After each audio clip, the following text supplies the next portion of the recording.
மணி பேச்சு சென்னை ஃபேன்ஸ் மீட்டில் ஆனந்த் ஸ்ரீனிவாசனை ஒருத்தர் என்பிஎஸ் பற்றி கேட்டார். அது ஷார்ட் டேர்மாக ஆன்சர் சொன்னதுனால டீட்டெயிலில் டிஸ்கஸ் பண்ண முடியல. அதனால் உங்களுக்கு ஆன்சர் கொடுக்குறேன். சப்போஸ் நீங்கள் ப்ரைவேட் செக்டரில் ஒர்க் பண்ணுறீங்க, 30% டேக்ஸ் ப்ராக்கெட்டில் இருந்தீங்க அப்படின்னா, எம்ப்ளாயர் கோட்டா ஆஃப் என்பிஎஸில் அந்த 30% வந்து டேக்ஸ் வராது. பிகாஸ் எம்ப்ளாயர் கோட்டா டேக்ஸபிள் சேலரியிலேருந்து டிடெக்ட் பண்ணிடுவாங்க. அதனால என்ன ஆகும்னா 1/3 வந்து நம்ம டேக்ஸபிள் மணி வந்து நமக்கு ஸ்ட்ரெயிட்டாகவே ரிட்டர்ன் வரும். இதோட எஃபெக்ட் என்னன்னு பார்த்தீங்கன்னா, ஃபஸ்ட்டு டே ஆஃப் இன்வெஸ்ட்மெண்ட்டு உங்களுடைய ரிட்டர்ன் 41% வரும்.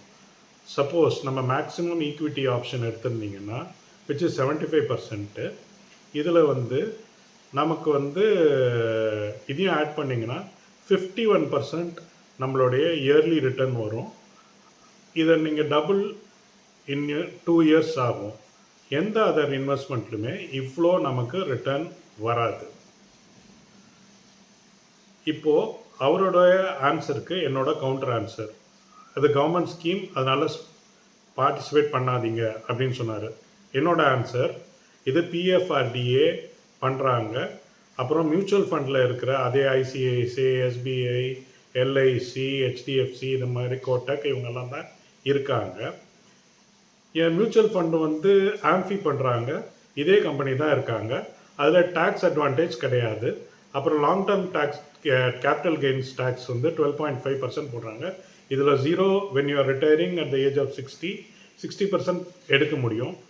So this is the best scheme of 30% tax ப்ராக்கெட்டில் இருக்கவங்க. இந்த ஒரு ஆப்ஷன் தான் available to reduce the taxes.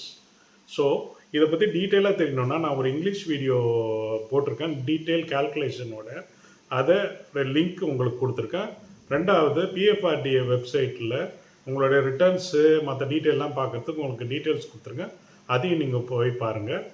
மறக்காமல் சப்ஸ்கிரைப் பண்ணுங்கள். அப்புறம் உங்கள் ஃப்ரெண்ட்ஸ்க்கு ஷேர் பண்ணுங்கள். ஆனந்த் ஸ்ரீனிவாசன் இதுக்கு அனலைஸ் பண்ணிட்டு இன்னும் டீட்டெயிலாக பதில் கொடுத்தாருன்னா நல்லாயிருக்கும்.